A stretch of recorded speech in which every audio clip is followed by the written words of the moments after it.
Hello and good evening. My name is Alan Crawford. In this presentation, I am going to be presenting common standards found in both the NTASC standards and also the NCSS standards, which NCSS is going to stand for National Council of Social Studies Standards.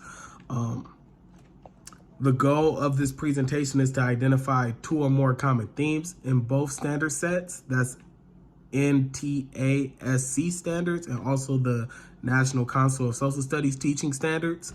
We're going to identify two or more common themes, and also we're going to be identifying how each set of standards addresses professional collaboration and data-driven instructional planning, okay? So the first standard that I noticed that resonated not only with myself, but was found in both sets of standards was content knowledge. Content knowledge is a feature of both the INTASC standards and the NCSS standards.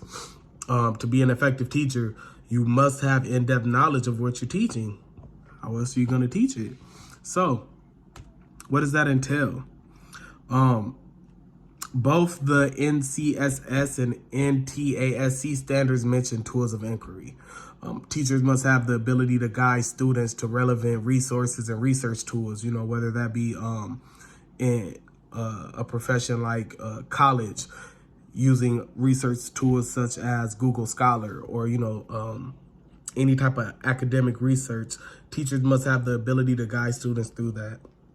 They also must be able to instruct students on how to use tools of inquiry effectively in order to answer questions and gain knowledge of the subject, all right? In this case, it would be social studies.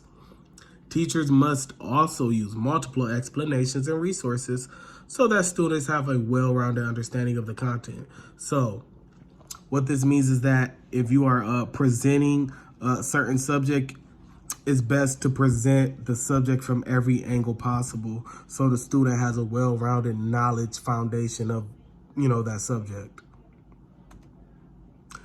All right. The second standard that I found in both standard sets will be professional responsibility and informed action, and also professional learning and ethical practice. What does this mean, Mr. Crawford? So, word usage is going to be a little bit different. However, it's the same thing. The INTASC standards state that teachers should engage in ongoing professional learning. In the NCSS, that's the Social Studies Council, that set of standards state that teachers should expand their social studies knowledge continuously. How do we do this? We can do this through professional collaboration. We can do this through other things too. Expanding knowledge of subject allows teachers to more effectively advance social justice and human rights in their community. Part of being a teacher is that you're a public servant. In order to, fulfill that role of being a teacher as a public servant to the best of your ability, it is very, very paramount that you expand upon the knowledge that you have. How do we do this? We can do this by, assessment. We can do this by going back to school to gain more knowledge. Excuse me. And also through professional collaboration, meetings with other teachers and instructors in the community in the same area that we're teaching, gaining knowledge from them. Teachers must expand knowledge of social studies in ways that align with student needs and also their own values, needs, and beliefs. As far as students' needs go, if you're going to be teaching an American history class for the next 10 years, I guess, it would be great to expound upon your knowledge of American history. Professional responsibility and informed action empowers teachers to serve as advocates for learners by removing roadblocks to success, such as institutional racism, sexism, and poverty. What does this mean? You have a responsibility as a professional to conduct yourself as such, meaning, any type of preconceived biases that you may have had prior to being in a classroom, you should let that go once you reach a classroom in order to best serve your students.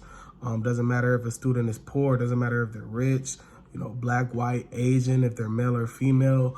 Our goal as instructors is to make sure they leave our classrooms as well-rounded, knowledgeable individuals and productive members of society, okay?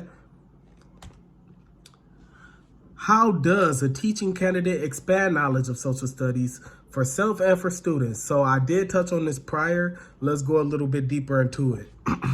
Collaborative efforts, such as seeking professional community and development. What does this mean? You know, attending those seminars that might not be the most fun after school, attending those meetings and, you know, gaining professional knowledge and ethical practice by collaborating with other teachers and, you know, kind of comparing and contrasting best practices and going from there. Another one, using data from observation, information about learners and research to evaluate the outcome of teaching and learning. So how do we gain that data? Through assessment, through observation. We have data on our students as instructors and teachers, or rather you will have data on your students, you know, as far as behavioral issues, as far as learning plans, how they learn. Not every student learns the same way. So part of our professional responsibility is to figure out how students do learn and make an informed decision as far as planning goes, to be able to tailor our planning to fit a student's needs and also how they can best learn, so, you know, we can implement the knowledge in the best way possible. Coursework and field experience that conceptualizes things like structural racism that can help enforce anti-racist theories, therefore creating civically responsible students. What does this mean? So, field experience, taking our kids on field trips, things like that. That can help to reinforce lessons in the classroom when they're able to see something that we've been talking about that maybe they've read, or maybe they've read or watched a movie or something in class, a presentation. Following up with real field experience enforces the lesson. It kind of makes it tangible almost. The example I use is structural racism. We could talk about it in class all day, but once they see it, not even personified, but once they see it in kind of real life and they can touch and feel, maybe something like going to a museum, that can create a sense of, wow, this was real. And in turn, you're creating civically responsible students. What that means is that you're creating students that are going to go out into the real world, and the morals and values that you instilled in them, they're going to reflect, and they're going to be productive citizens in society. Okay, let's see what we have next. The third standard that came up,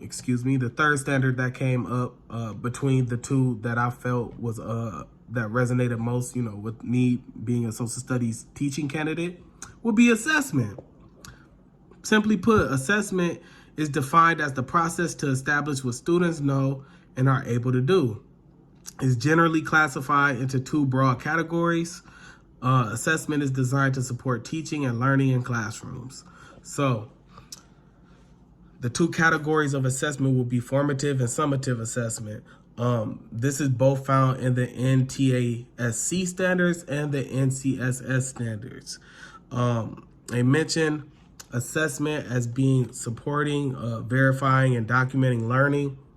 So what we should be able to do as instructors in our classroom is see what students' strengths and weaknesses are, and be able to make informed decisions based off, you know, the results of those assessments.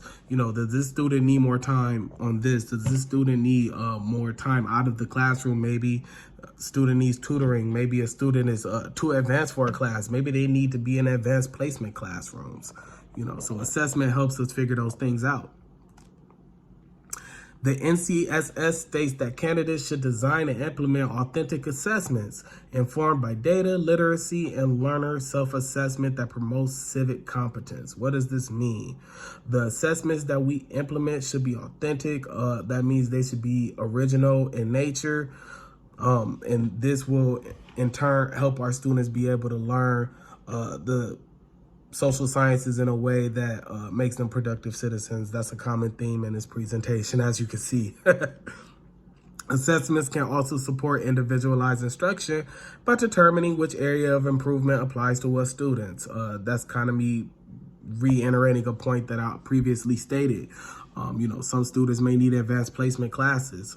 Some students may need, to be held back in a class. Some students, may not just have a grasp of the information that was presented to them. And that's okay. Assessment allows us to pinpoint that and then make informed decisions from that. All right. If you are an ambitious social studies teacher using learning outcomes and assessment data, you will use that to plan instructions aligned to standards, to execute engaging learning sequences. You will use that to guide learners, and you will also use that to help learners with self-assessment practices, all right?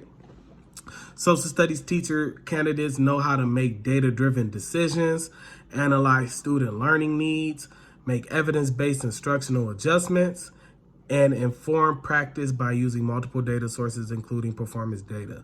Multiple data sources, of course, not only assessment, but also observation, things like that. All right, so we're about 11 minutes in. In conclusion, in this presentation, we were able to identify 3 similarities between the NTASC and NCSS standards. I have to say that slow, excuse me. Qualified teaching candidates are expected to fulfill these standards in both the INTASC and NCSS standards. How do we fulfill these standards? We do that by having an extensive knowledge of the content that we're teaching. Okay, we also do that by responsibly engaging in professional development, collaboration, and education, even beyond, our college years. We do that by ethical practice. And we also use data gained by assessment to better instruct students and plan instruction for students. So I hope this was informative. I also hope this helps in your professional development as a teaching candidate. Have a good day, and thank you for watching.